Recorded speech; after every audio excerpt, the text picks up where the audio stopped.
Last lecture.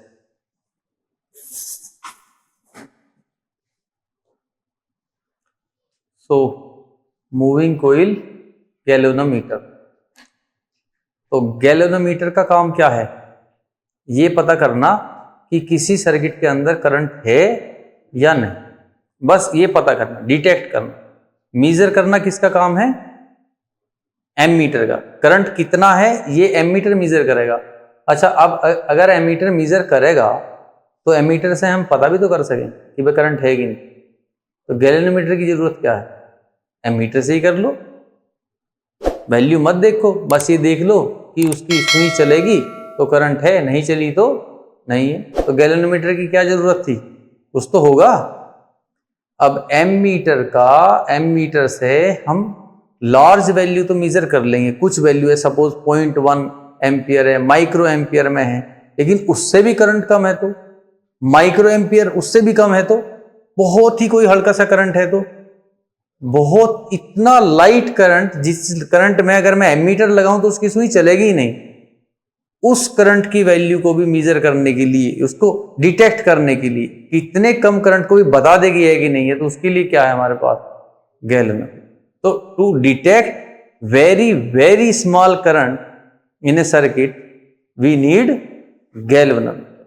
और galvanometer का जो कंसेप्ट है वो सिंपल है, जो पहले इससे पहले हमने उसमें किया था कि अगर कोई रेक्टेंगुलर कोइल रखी हो मैग्नेटिक फील्ड के अंदर तो वो क्या करेगी? टॉर्क एक्सपीरियंस करेगी, है ना, सिंपल है। तो कोई कोइल रखोगे आप मैग्नेटिक फील्ड में तो कोइल पर क्या लगेगा? टॉर्क लगेगा, कोइल घूमेगी। सेम कंसेप्ट किसका है? गैल्वेनोमीटर का। अब गैल्वेनोमीटर है वो एक कोइल बनाओ वैसे ही, अब मैग्नेटिक फील्ड के अंदर है, उस कोइल में करंट, अब सर्किट के तार जोड़ दो, अगर सर्किट में करंट होगा तो कोइल में भी आ जाएगा, क्योंकि कोइल मैग्नेटिक फील्ड के अंदर रखी है तो कोइल रोटेट करेगी। अब रोटेट करेगी तो हमें पता चलेगा कि हाँ इसमें करंट है, रोटेट नहीं करेगी तो पता चलेगा कि करंट नहीं है।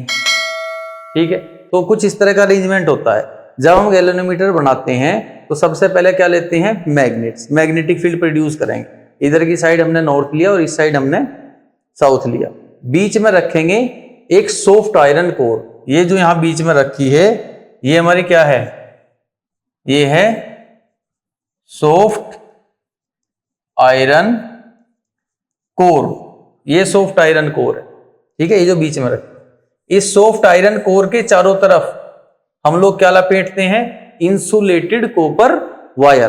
तो ये जो वायर्स इसके चारों तरफ ऐसे लपेट रखे हैं ये क्या है? Insulated copper wire. अब एक वायर का जो एंड है वो तो हमने किससे जोड़ दिया? स्प्रिंग से। नीचे स्प्रिंग है ये, और ये जो हेड यहाँ पे स्प्रिंग का जो ये हेड है ये कैसा है? ये यहाँ पे रेस्ट में है, मतलब ये कैसा होगा? ये स्टैटिक हेड होगा, स्टैटिक हेड। ठीक है, स्टैटिक है, रेस्ट मतलब ये नहीं मूव करेगा। जब ये कोइल रोटेट करेगी तो इसके साथ जो स्प्रिंग है वो मुड़ जाएगा, लेकिन यहां से ये मूव नहीं करेगा, ये मुड़ता रहेगा। तो एक पॉइंट पे जाकर जितना भी कोइल, जितना भी टॉर्क इस कोइल के अंदर होगा वो सारा का सारा टॉर्क किसके अंदर स्टोर हो जाएगा? स्प्रिंग में। तो दोनों के टॉर्क क्या हो जाएंगे? इक्वल। अब दूसरा तार आपने जोड़ दिया यहां ऊपर एक इस वायर से, ठीक है। अब ये वायर, ये स्प्रिंग, ये बने होते हैं फोस्फर ब्रोंज की स्ट्रिप से। इससे बने होते हैं फोस्फर ब्रोंज से, ठीक है। अब फोस्फर ब्रोंज से बनाने का क्या रीजन है? इसको भी हमने कॉपर से क्यों नहीं ले लिया? स्प्रिंग को फोस्फर ब्रोंज से बनाया, इस वायर को फोस्फर ब्रोंज से बनाया। इसका रीजन है कि फोस्फर ब्रोंज जो है ये एक इलास्टिक मटेरियल है। कैसा मटेरियल है? इलास्टिक। तो देखो एक बार आप सपोज करो कि इस कोइल के अंदर बार बार क्या आ रहा है? करंट। बार बार स्प्रिंग मुड़ेगा, करंट आया, फिर स्प्रिंग मुड़ा, फिर करंट आया, फिर स्प्रिंग मुड़ा। अब बार बार ऐसे मुड़ते मुड़ते इसके अंदर क्या आ जाएगा? परमानेंट डिफॉर्मेशन आ जाएगा, हर एक चीज में आ जाएगा। तो उसके लिए हमें क्या चाहिए? ऐसा मटेरियल जिसका इलास्टिक बिहेवियर क्या हो? बहुत ही ज्यादा हो। और इलास्टिक बिहेवियर क्या है? कि एक बार उसको हम डिफॉर्म कर दें तो दोबारा से वो अपने ओरिजिनल शेप और साइज को गेन कर ले। इसी को क्या बोलते हैं? इलास्टिसिटी, है ना। तो elasticity to regain its original shape and size again and again after deformation. Deformation के बाद अपने शेप और साइज को वो बार बार गेन करता रहे। तो इसीलिए कि ऐसा हो और इसमें परमानेंट डिफॉल्ट ना आए, एक परमानेंट एरर ना आए, इसीलिए स्प्रिंग को भी, इस वायर को भी, ऊपर का जो वायर है इसको किससे बनाया गया? फोस्फर ब्रोंज से बनाया गया। क्यों? रीजन क्या है? कि इसकी इलास्टिक प्रॉपर्टी ज्यादा है, is a highly elastic material. लेकिन अब ये जो तार है इसके अंदर जिससे हमने कोइल बनाई है लपेट लपेट के, तो वो जो तार है वो किस चीज के हैं, वो कॉपर के हैं, ठीक है, इंसुलेटेड कॉपर वायर है। क्यों? क्योंकि कॉपर का रेजिस्टेंस क्या होता है, कम होता है, ठीक है, कॉपर एक अच्छा कंडक्टर है। तो ये इस तरह की एक कोइल बनाई, ऐसे कर दिया, इस पे स्प्रिंग बनाया, ये हेड कैसा है, स्टैटिक है, ये वाला ऊपर जो हेड है इस वायर से जो जुड़ा है ये कैसा है, ये मूवेबल है। जैसे जैसे कोइल घूमती रहेगी तो ये वायर का जो ये हेड है एच, ये इसके साथ साथ लगातार घूमता रहेगा, तो ये क्या है, मूवेबल हेड है, मूवेबल हेड, ये मूवेबल है, ये स्टैटिक है, ठीक है। इस तरह की एक सिचुएशन ली। यहां पे आप देखोगे कि इस हेड ये वायर है, इससे टच करते हुए एक टर्मिनल यहां आ गया T1, और इस स्प्रिंग से यहां से टच करते हुए एक टर्मिनल यहां आ गया T2। तो अब जिस कोइल का भी आपको चेक करना है कि इसमें करंट है कि नहीं है, उसका एक तार आप T1 से जोड़ दो और दूसरा T2 से, तो अगर उसमें करंट होगा तो वो करंट किस में आ जाएगा, इस कोइल में आ जाएगा, ठीक है। यहां से कनेक्ट होगी, ये तार यहां से कनेक्ट हो गया और नीचे का तार यहां से कनेक्ट हो गया, पूरा सर्किट बन गया। तो अगर करंट होगा तो कोइल में करंट आ जाएगा, कोइल रोटेट करेगी। यहां पे मिरर लगा हुआ है, कौन सा मिरर है, कॉनकेव, यहां है कॉनकेव मिरर, ठीक है। जिस मिरर की सहायता से हमें पता चलेगा कि ये जो गैल्वेनोमीटर की कोइल है ये रोटेट कर रही है या नहीं कर रही। तो अगर करंट होगा तो रोटेट करेगी, हम बता दें करंट है, और रोटेट नहीं किया दैट मीन्स उस कोइल में करंट नहीं। क्लियर है पॉइंट? तो गैल्वेनोमीटर का, चलो हमने यहां पे कुछ और लगा दिया। अब टॉर्क स्टोर करना है, तार लगाया, अब तार क्या करेगा, इसके साथ मुड़ेगा, है ना। अच्छा, हमें ऐसा चाहिए इसके साथ मुड़ा, और तार मुड़ेगा तो यहां से ये क्या हो जाएगा, बिल्कुल इसे डिटैच हो जाएगा, टूट जाएगा। तार को आप एक बार मोड़ोगे, दो बार मोड़ोगे, तीन बार मोड़ोगे, देखो एल्यूमिनियम का तार होता है उसे तोड़ना है, आप क्या करोगे, यहां से उसे मोड़ दोगे, फिर मोड़ोगे, फिर मोड़ोगे, 4-5 बार करोगे, क्या होगा, ब्रेक हो जाएगा। अगर ये तार होगा तो तार भी तो मुड़ेगा ना, अब बार बार मुड़ता रहेगा, ऐसा होता रहेगा, बार बार मुड़ता रहेगा, तो धीरे धीरे मुड़ते मुड़ते यहां से क्या हो जाएगा, ये ब्रेक हो जाएगा। अच्छा, मोड़ने के लिए कुछ ऐसा चाहिए जो बार बार मुड़ता रहे, ब्रेक ना हो, तो उसके लिए सबसे बेस्ट क्या है, स्प्रिंग है। वैसे ही तो है, बात आई समझ में। तो स्प्रिंग के पास वो प्रॉपर्टी है जो इसके टॉर्क को बार बार क्या करती रहेगी, रीस्टोर करती रहेगी। ये कंसेप्ट क्लियर हुआ। चलो अब आते हैं नेक्स्ट। अब इसका जो मेन पॉइंट है, moving coil galvanometer is an instrument, ऐसा इंस्ट्रूमेंट है जो क्या करता है, डिटेक्ट स्मॉल इलेक्ट्रिक करंट, इसको डिटेक्ट करता है, बताता है कि कोइल में है कि नहीं है। इसका प्रिंसिपल क्या है, अब बताओ किस बेसिस पे काम कर रही है ये कोइल जो है, इसका मेन बेसिस क्या है काम करने का, मेन क्या है, जो कंसेप्ट क्या है वो जिससे काम करेगा। तो कंसेप्ट है कि अगर एक current carrying coil magnetic field के अंदर होगी तो उस कोइल पे क्या लगेगा, टॉर्क एक्सपीरियंस, कोइल पे टॉर्क एक्सपीरियंस होगा। ये इसका क्या है, मेन प्रिंसिपल है, ठीक है, जिसपे ये काम कर रही है, ये इसका मेन मुद्दा है। तो प्रिंसिपल है, its working is based on the fact that when a current carrying coil is placed in a magnetic field it experience torque. जब भी उसे मैग्नेटिक फील्ड के अंदर रखेंगे कोइल को, तो ये कोइल एक टॉर्क एक्सपीरियंस करेगी, ठीक है। उसी से तो बता रहा है ये घूम घूम के कि भाई करंट आया, ठीक है, घूमगी, तो क्यों, कैसे घूमी, टॉर्क लगा। तो अगर मतलब ये कंसेप्ट ना होता तो गैल्वेनोमीटर पॉसिबल ही नहीं था, ठीक है। तो galvanometer is a application of a fact that a current carrying coil experience torque inside magnetic field, उसका एक एप्लीकेशन, वो कंसेप्ट है। तो ये वही प्रिंसिपल है इसका। नेक्स्ट है कंस्ट्रक्शन। अब कंस्ट्रक्शन कैसे कैसे बनाया हमने इसको। So L is a soft iron core, जो बीच में रखी है एल, वो क्या है हमारी soft iron core. Soft iron core का काम, it is held so with the coil that coil can rotate freely without touching it. इसको कुछ इस प्रकार रखेंगे ताकि कोइल इसे टच ना करे और ये कोइल लगातार घूमती रहे, इसे टच ना करे। तो कैसे करोगे, वैसा कैसे कर पाओगे, कई सारी चीजों, हम यहाँ पे आयरन कोर रखेंगे, आयरन कोर के चारों तरफ, तुमने कभी ट्रांसफॉर्मर वगैरह ये सारी चीजें देखी हैं, कभी कुछ देखा हो भारी सा, जिसमें भारी सा ना ट्रांसफॉर्मर ही होते हैं वैसे, तो आपने देखा होगा वहां पर कागज टाइप कुछ लपेटा रहे है ना उसके अंदर, तो वो होता है इंसुलेशन के लिए, ताकि ये वायर उनसे टच ना हो। तो यहाँ पे भी कुछ वैसा ही है, आयरन से टच नहीं होनी चाहिए। क्यों, इस आयरन फेरोमैग्नेटिक है, इसके अंदर मैग्नेटिक फील्ड जाएगा ना, तो ये क्या होगा, फिर चेंजिंग मैग्नेटिक फील्ड की वजह से बार बार मैग्नेटिक फील्ड चेंज हो रहा है, तो क्या होगा, उससे गर्म हो जाएगा। तो ये वायर है, इन वायर के अंदर भी करंट है, तो ये इसके टच में नहीं आनी चाहिए, अदरवाइज इंसुलेशन क्या होगी, वो डैमेज हो जाएगी, इंसुलेशन डैमेज हो जाएगी तो शॉर्ट सर्किट हो जाएगा। तो हम चाहते हैं कि टच ना हो, तो इस पे ऊपर क्या कर सकते हैं, कागज लपेट देंगे। और एक्चुअली में तो उसके ऊपर क्या लगाते हैं, पहले एक ब्रास का कंटेनर, पत्ती सी होगी ब्रास की चारों तरफ की, वैसी उससे कवर कर देंगे, है ना। फिर कागज की इंसुलेशन करेंगे, उसके बाद फिर कोईल बनाएंगे लपेट लपेट, ठीक है, जिस प्रकार फॉर्म का।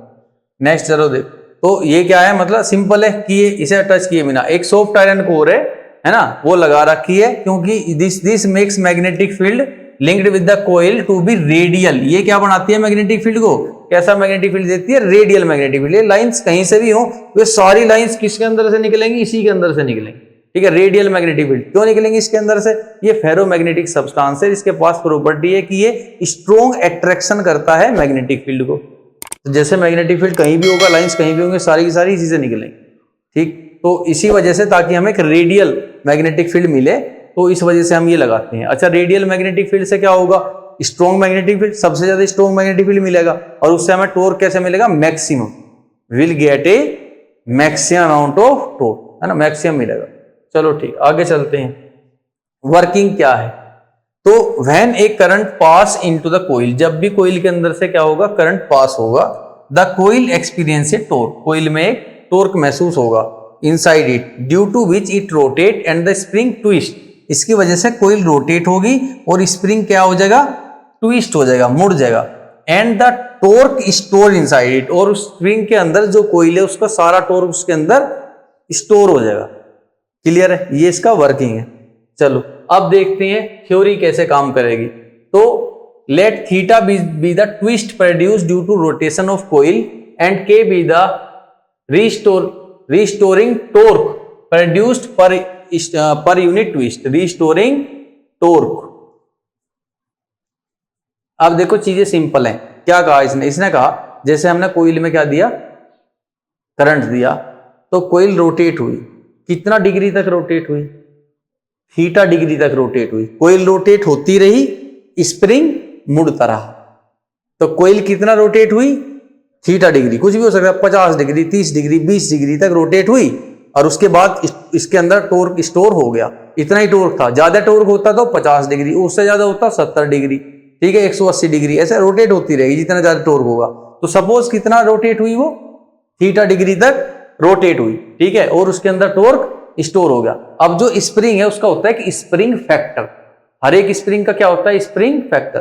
देखो सिंपल है, ये कोइल है, ये कोइल अटैच है एक स्प्रिंग से, अगर ये कोइल रोटेट होगी, ये कोइल अगर रोटेट होगी तो स्प्रिंग ट्विस्ट होगा। कोइल कितना रोटेट हुई, कोइल का रोटेशन कितना है, थीटा डिग्री का, ठीक है, ये हमारा स्प्रिंग है। स्प्रिंग का क्या होता है, स्प्रिंग फैक्टर, और स्प्रिंग फैक्टर इसका हमारा है के। अब ये के क्या है, तो के है कि 1 डिग्री स्प्रिंग ट्विस्ट हुआ तो उसके अंदर के अमाउंट ऑफ टॉर्क स्टोर हो गया। अमाउंट ऑफ टॉर्क स्टोर पर यूनिट ट्विस्ट, और वो केवल किस पे डिपेंड करेगा, स्प्रिंग फैक्टर पे।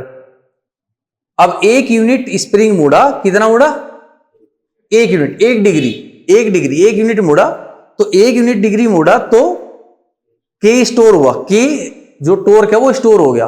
अच्छा, अब के की अमाउंट मान लो, ऐसा एज्यूम करते हैं स्प्रिंग हल्का सा है, तो 20 अमाउंट जो है टॉर्क का स्टोर करता है 1 डिग्री मुड़ने पे, ठीक है। अब ने स्प्रिंग तगड़ा लिया, उससे थोड़ा स्ट्रॉन्ग, वो कितना टॉर्क स्टोर कर लेगा 1 डिग्री मुड़ने के लिए, 50, और स्ट्रॉन्ग लिया तो 100। अब स्प्रिंग वो ले लिया मोटरसाइकिल का, बाइक में लगे रहते ना इस सोकर, वो वाला ले लिया, सोकर ले लिया। अब वो स्प्रिंग के तौर पे गैल्वेनोमीटर में लगाया, अब बताओ क्या वो मुड़ेगा, है ना। कोइल जो ऊपर है वो टॉर्क लगाती रहेगी, कितना भी करंट दो वो फूक जाएगी, लेकिन उसे नहीं मोड़ पाने की। क्यों, रीजन क्या है, क्योंकि उसका के बहुत ही ज्यादा है, 1 यूनिट डिग्री पे। अब मान लो 1 लाख टॉर्क होगा, ऐसे है ना, 1 लाख टॉर्क पे 1 डिग्री मुड़ेगा, और ये कितना डिग्री है, 50, 60, 55, उस पर असर पड़ेगा कोई, कुछ नहीं होगा।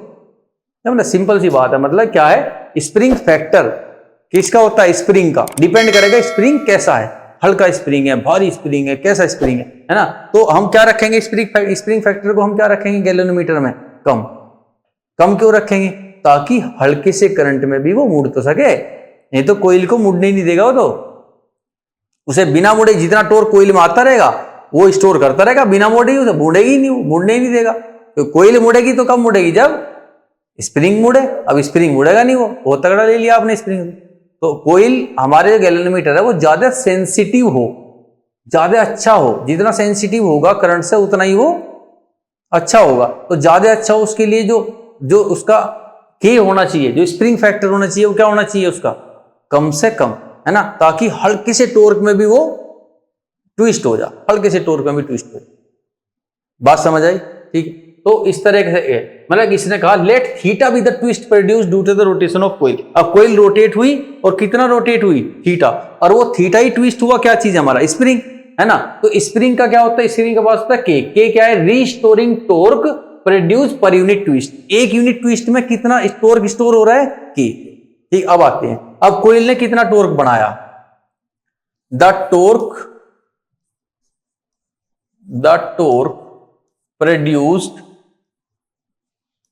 produced by the coil। अब कोयल के द्वारा कितना टोर्क बनेगा बताओ जरा, कितना टोर्क होता है कोयल, कोयल कितना घूमी, 30 डिग्री, मतलब थीटा डिग्री, तो कितना टोर्क होगा, एम बी साइन, अच्छा इसका एंगल क्या लेंगे हम, थीटा ही लेंगे, है ना, एम बी साइन थीटा। अच्छा क्या लेंगे, थीटा, क्या वो कितना घूमी, क्या वो चीज थीटा है, ये पॉइंट समझो, बताओ मुझे, क्या थीटा यही है। थीटा क्या लिया था हमने, जब हमने इससे पहले एक डेरिवेशन किया था कि एक रेक्टेंगुलर कोइल रखी है मैग्नेटिक फील्ड के अंदर, तो वहां पे हमने लिया था एम बी साइन एल्फा आया था हमारा, है ना। थीटा भी एक एंगल था, एक एल्फा था। तो क्या एंगल थे, theta is angle between plane of coil and magnetic field, और alpha is angle of perpendicular to the plane of coil and, हाँ perpendicular to the plane of coil, normally तो है, एंड मैग्नेटिक फील्ड, उसके बीच angle alpha था। क्या ये theta है वो, यहां पे जो हमने थीटा लिया, क्या ये वही थीटा है, नहीं है ना। ये थीटा क्या है हमारा, कि कोइल कितना रोटेट हुई। तो एक्चुअली में यहां जो एंगल होगा वो क्या होगा आपका, एल्फा ही होगा जो पहले था, ठीक है। और ये क्या बता रहे हैं आपका, कोइल का क्या है, ये टोर्क, ठीक है, ये कोइल का टोर्क है, कितना टोर्क है इस पे, M B sine alpha, simple है। अब यहां पे एल्फा की वैल्यू क्या होगी, देखो यहां देखते हैं, as field is radial, as field is radial, field कैसा है, रेडियल है। रेडियल फील्ड पर टोर्क कैसा होता है, मैक्सिमम। रेडियल फील्ड बनाया आपने, रेडियल फील्ड कैसा है कि लाइन सारी की सारी उस कोइल उसके अंदर से जा रही है, सॉफ्ट आयरन कोर के अंदर से लाइंस ऐसे निकल रही हैं। अब इस तरह मैग्नेटिक फील्ड लाइंस निकल रही होंगी तो जो टोर्क है वो कैसा होगा, उसका मैक्सिमम होगा। अब ये चीज आपको मैक्सिमम करनी है तो इसकी वैल्यू को क्या करोगे, 1 भाई, इसकी वैल्यू साइन अल्फा की वैल्यू क्या होगी, मैक्सिमम। साइन अल्फा की वैल्यू मैक्सिमम कितनी होती है, 1, मिनिमम कितनी होगी, 0, ठीक है। तो ये 1 टोर्क मैक्सिमम होगा, कब होगा, जब साइन अल्फा कितना हो, साइन अल्फा कितना हो 1, और साइन अल्फा 1 कब होगा, जब अल्फा की वैल्यू कितनी हो, साइन कितने डिग्री पे जी 1 होता है, 90 पे, तो अल्फा की वैल्यू कितनी हो, 90 डिग्री, ठीक है। तो सिंपल सी बात है कि फील्ड हमारा कैसा है, रेडियल है, because of that soft iron, उसकी वजह से टोर्क मैक्सिमम होगा, जिसकी वजह से साइन अल्फा की वैल्यू 1 होगी और अल्फा कितना होगा, 90 डिग्री होगा। तो हम यहां लिखेंगे कि जो टोर्क हमारा प्रोड्यूस हुआ इसके अंदर वो कितना है, m इंटू बी, और साइन अल्फा हमारा कितना हो गया, 1। क्लियर है पॉइंट, समझ आ गया। m की वैल्यू क्या है हमारी, NIA, और फिर क्या है b, तो जो टोर्क है वो कितना आया, NIAB। अब यही सारा टोर्क जो उस कोइल के अंदर है वो सारा टोर्क किसमें स्टोर हो गया, स्प्रिंग में, ठीक है। तो दोनों बराबर है, ठीक है। अब टोर्क, अब ये कोइल घूमी कितना, थीटा, तो जो स्प्रिंग है हमारा वो कितना ट्विस्ट हुआ था, थीटा ट्विस्ट हुआ था। एक यूनिट ट्विस्ट होने पे कितना टोर्क स्टोर करता है, के, तो थीटा ट्विस्ट होने पे कितना टोर्क स्टोर कर लिया होगा, थीटा इंटू के थीटा, और जो उसने स्टोर किया वही किसके बराबर है, कोइल के टोर्क के बराबर है, दैट इज NIAB बराबर किसके, के इंटू थीटा के। तो यहां लिखेंगे the torque produced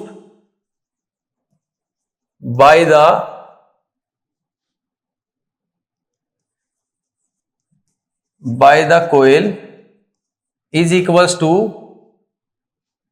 restoring torque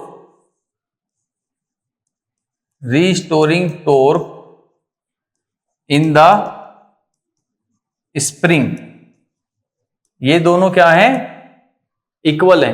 अब टोर्क कोइल के द्वारा कितना प्रोड्यूस हुआ, NIAB, और स्प्रिंग ने कितना रिस्टोर किया, K थीटा। भाई थीटा डिग्री घूमी, K 1 डिग्री पे घूमती है तो K टोर्क स्टोर होता है, तो थीटा पे कितना टोर्क स्टोर हुआ, K थीटा, और इतना प्रोड्यूस हुआ था, और प्रोड्यूस जितना हुआ उतना ही क्या हो गया, स्टोर, तो दोनों क्या हुए, इक्वल। अब इस इक्वेशन से हमारे पास दो चीजें आती हैं, the value of theta and the value of K।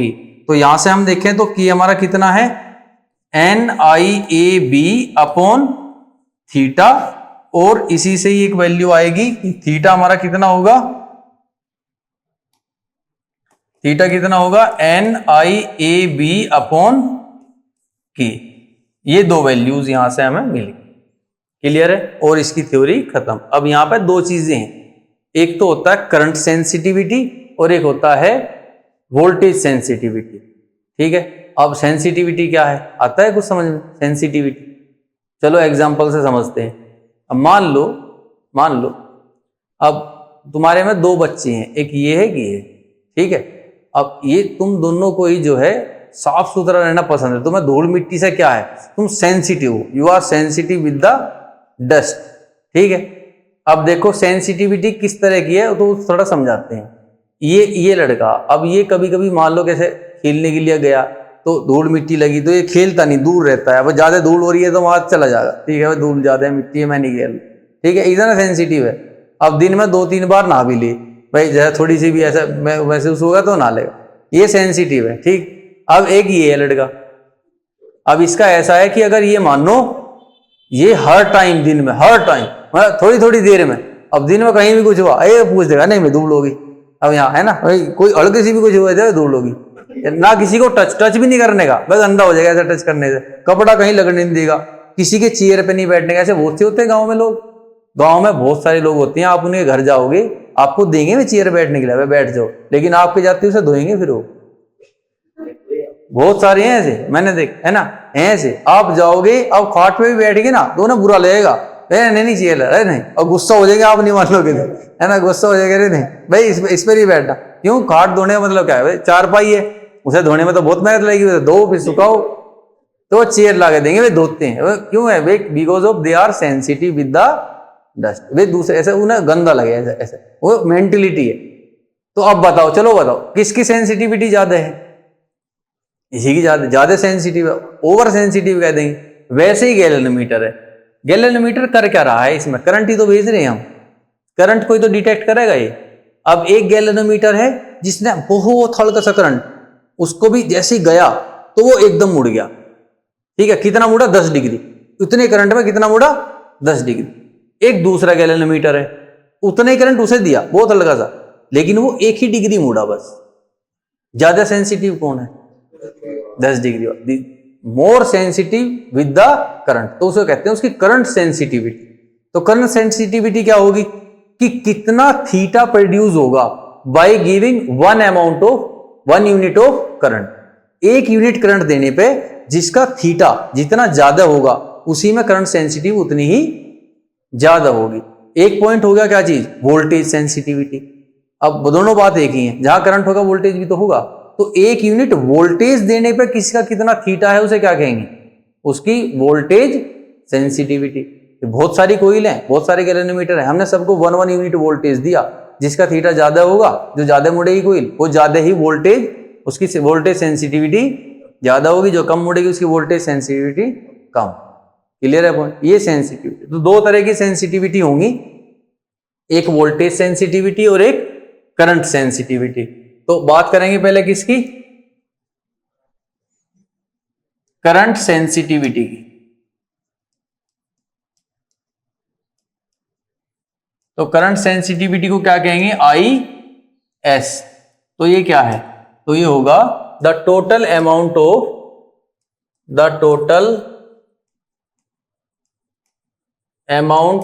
Of twist produced by unit ampere of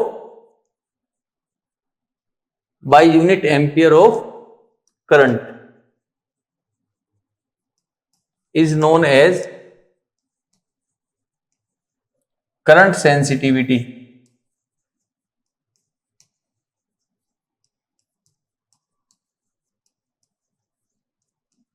ठीक है, अब करंट सेंसिटिविटी का मैं फॉर्मूला लिखूं तो क्या फॉर्मूला बनेगा, I S is equal to theta by I. अब थीटा का वैल्यू क्या आया था हमारा, थीटा का value N I A B divide by K, और ये क्या बचा फिर यहां पे आई, और इस आई से ये आई क्या हो जाएगा, कैंसिल। तो करंट सेंसिटिविटी आ गई हमारी एन ए बी अपॉन में की। ठीक है, इसी करंट सेंसिटिविटी पर क्वेश्चंस पूछे जाते हैं बोर्ड में, इससे पूछे जाएंगे। ठीक, नेक्स्ट है voltage sensitivity. Voltage sensitivity VS, तो ये क्या होगा, the total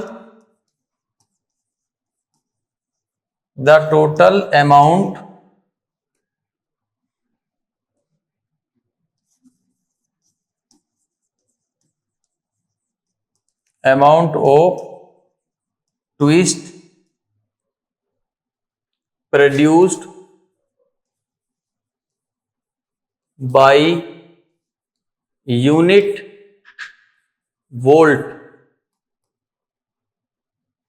volt of current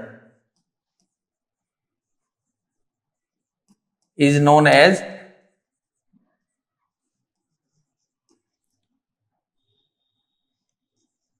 voltage sensitivity।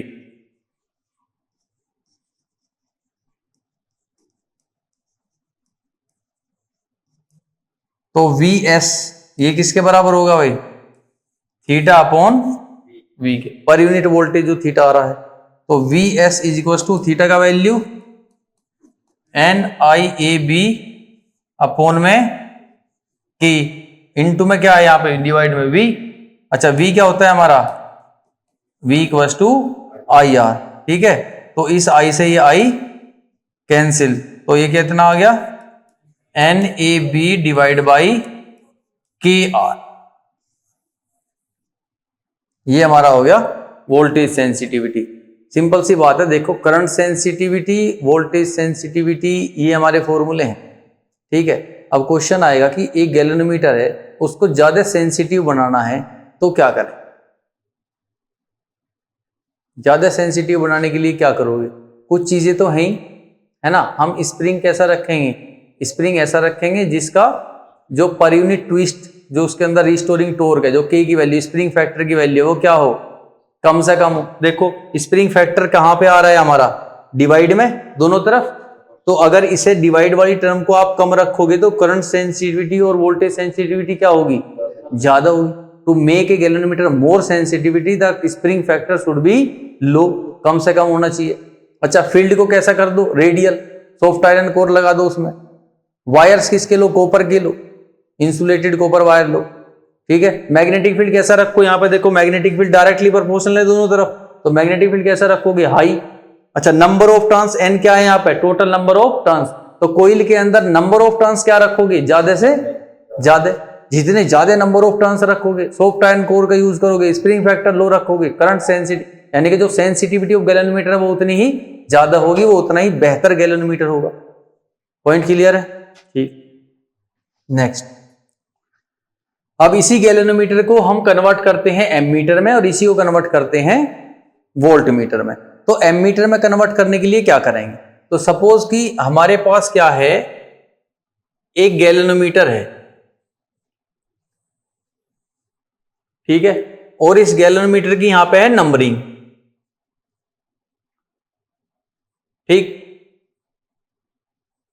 अब ये गैल्वेनोमीटर इस 0 नंबर से और मैक्सिमम नंबर तक पहुंच जाता है। इसकी सुई जो है 0 से कहां आ जाएगी, यहां पे आ जाएगी with A 1 ampere of current. 1 ampere current दोगे तो मैक्सिमम डिफ्लेक्शन दिखा देगा अपनी।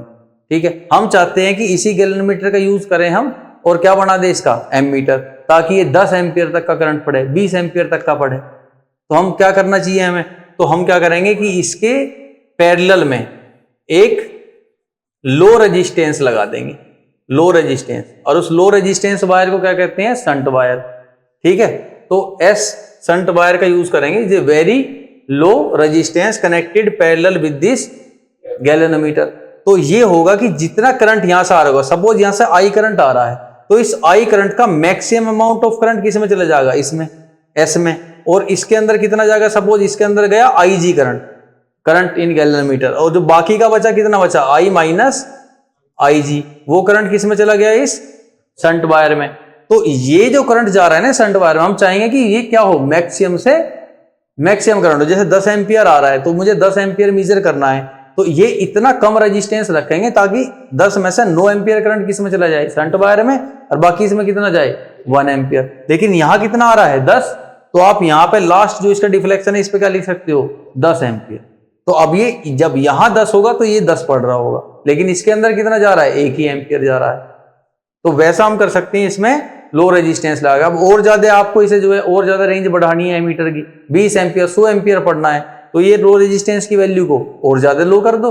जितना लो ये रेजिस्टेंस होगा उतना ही गैल्वेनोमीटर की जो एमीटर बनाओगे उसकी रेंज उतनी ही ज्यादा होगी। तो इस प्रकार ये सर्किट के अंदर कैसा होता है, सीरीज में। तो सपोज यहां से आपकी बैटरी है, आप करंट दे रहे हो, तो ये करंट इस तरह, तो ये कैसा लगा होगा, सीरीज में, और ये पूरा जो है पूरा यहां से यहां तक ये कंप्लीट क्या है हमारा, एमीटर। ये complete, this complete is ammeter which is connected in series. जो इस सर्किट के अंदर कैसे लगा रखा हमने, सीरीज। अच्छा, सीरीज में क्यों लगाते हैं एमीटर को, अब सीरीज में करंट कहां होगा, सीरीज में तो होगा। अब इसे करंट पढ़ना है हमें, तो करंट कब पढ़ेंगे, जब सारा का सारा करंट इसमें से जा रहा होगा, तो इसीलिए कैसे लगाते हैं, सीरीज में। ठीक है, तो चलो अब कैसे बनाते हैं गैल्वेनोमीटर से एमीटर हम। तो a galvanometer is converted into an ammeter by connecting it in parallel with a low resistance shunt resistance, low resistance called shunt resistance. तो लो रेजिस्टेंस वायर का यूज करके पैरेलल में हम एक गैल्वेनोमीटर को एमीटर में चेंज कर सकते हैं। Suitable shunt resistance is chosen depending on the range of the ammeter. अब शंट रेजिस्टेंस जो है उसका आपका रेजिस्टेंस कितना है वो किस पे डिपेंड करेगा, गैल्वेनोमीटर की रेंज पे, या एमीटर जो आप बना रहे हो उसकी रेंज पे। आपने कितनी रेंज ली एमीटर, कितनी लेनी, आप 20 एम्पियर करंट पढ़ना चाह रहे हो उसमें मैक्सिमम, या मैक्सिमम 100 एम्पियर तक का पढ़ना चाह रहे हो, तो उसी पर डिपेंड करेगा कि जो एस है उसका वैल्यू क्या हो। ठीक है, तो ये हमारी सिचुएशन आई। अब क्वेश्चंस कैसे होंगे, अब बताओ, ये शंट रेजिस्टेंस और ये गैल्वेनोमीटर, ये दोनों आपस में कैसे हैं, पैरेलल में, तो इसका वोल्टेज और इसका वोल्टेज क्या होगा, सेम। तो सिंपल सी बात है, मैं लिख सकता हूं कि जो IG इंटू जी, ये G is the galvanometer resistance. ठीक है, ये इक्वल होगा किसके, I माइनस IG, उसकी वोल्टेज कैसा आएगी, करंट इंटू उसका रेजिस्टेंस, तो उसका रेजिस्टेंस क्या है, S। तो ये हमारी इक्वेशन आई। इस पे क्वेश्चन आते हैं, तो सपोज मुझे IG निकालना है या S निकालना है, तो S कैसे निकालेंगे, S is equal to IG into G divide by I minus IG, ऐसे करके तो मैं S निकाल लूंगा। और मुझे सपोज IG निकालना है तो ये इक्वेशन सपोज हमारी फर्स्ट है, तो फ्रॉम फर्स्ट इक्वेशन, तो यहां से मुझे मिलेगा IG G is equal to I into S minus IG S। इसको इधर ले आऊं क्योंकि IG निकालना है, तो IG इंटू में G plus IG S is equal to IS। तो यहां से IG कॉमन आ गया, तो क्या बचा, G plus S is equal to IS। तो IG का वैल्यू यहां से कितना आया, IS divide by G plus S। तो यही कुछ वैल्यूज निकलवा रहा होगा, जैसा भी क्वेश्चन होगा न्यूमेरिकल उसके अकॉर्डिंग करेंगे। बस इतना पता होना चाहिए आपको कि ये फिगर कुछ इस तरह की होती है, पैरेलल में एक रेजिस्टेंस लगाया और फिर दोनों के वोल्टेज क्या होंगे, सेम। नेक्स्ट, इसी गैल्वेनोमीटर से हम कन्वर्ट कर सकते हैं इसको किस में, वोल्टमीटर में। कैसे, bye connecting A high resistance wire with the galvanometer की गैल्वेनोमीटर में एक हाई रेजिस्टेंस वायर लगा दे, तब भी इसमें कम करंट जाएगा, क्योंकि सिंपल पॉइंट है कि गैल्वेनोमीटर ज्यादा करंट को हैंडल नहीं कर सकता, उसमें करंट कम ही करंट जाना चाहिए। तो अब देखो, ये सपोज कोई एक्सटर्नल सर्किट है हमारा, यहाँ कोई रेजिस्टेंस है R, इधर एक लगी हुई है सेल या कोई बैटरी, और इसके पैरेलल में हमने यहां पे क्या लगाया, एक गैल्वेनोमीटर। ठीक है, अब गैल्वेनोमीटर का रेजिस्टेंस उतना ज्यादा हाई नहीं होता, तो यहां से जब करंट आ रहा होगा कितना आई, तो इधर की तरफ हम क्या चाहेंगे, करंट क्या हो, कम से कम। अब कम करंट किस में होगा, जिसका रेजिस्टेंस ज्यादा हो। ठीक है, तो हम इसका रेजिस्टेंस क्या रखेंगे, ज्यादा कर देंगे। तो ज्यादा कैसे करोगे कि हाई रेजिस्टेंस इसमें आप ऐड कर दोगे। ठीक है, तो यहां से हम इसमें हाई रेजिस्टेंस ऐड कर देंगे। सपोज इसकी वैल्यू हम ले लेंगे आर डैश। ठीक है, तो ये हाई रेजिस्टेंस, ये वैल्यू क्या होगी रेजिस्टेंस की, हाई होगी। तो ये है तुम्हारा हाई रेजिस्टेंस। ठीक है, तो यहां से हाई रेजिस्टेंस लेंगे, तो इसे हमने कनेक्ट कर दिया पैरेलल में। यहां से कितना करंट जा रहा होगा, आई आया, तो इधर कितना गया, आई जी, और यहां पे कितना गया, आई माइनस आई जी। अब इसका वोल्टेज और ये वोल्टेज क्या है, इक्वल है। ठीक है, तो इक्वेशन कैसे फॉर्म होगी कि आई जी इंटू जी प्लस, वे दोनों सीरीज में है ना, तो प्लस हो जाएगा वोल्टेज, और I G into R dash that is equal to I minus I G into R. और इस इक्वेशन से जो भी हमारी रिक्वायरमेंट होगी उसके अकॉर्डिंग हम चीजें निकाल लेंगे। जो भी है, सही तुम्हारा ये रेजिस्टेंस है, आर डैश है, या गैल्वेनोमीटर का रेजिस्टेंस है, या उसका करंट है, जो भी होगा। क्लियर है? तो इसी प्रकार अब इस गैल्वेनोमीटर पर आप जैसे ही देखोगे इसमें कम करंट जा रहा होगा, तो बस जितना भी, अब यहाँ पे पहले इसने आपने एमीटर बनाया था, अब इस गैल्वेनोमीटर की जगह आप क्या लिख दोगे, वोल्ट मीटर, और यहाँ पे क्या लिख दोगे, यहाँ पे वोल्टेज है ना, 0 से 100 या 0 से 200, जो भी हमें रेंज लेनी होगी। जितनी ज्यादा वोल्टेज की रेंज लेनी होगी, हम यहाँ पे रेजिस्टेंस उतना ही ज्यादा हाई रखेंगे। ये सिंपल कंसेप्ट है। ठीक है, उस चैप्टर की थ्योरी कल इसके न्यूमेरिकल कर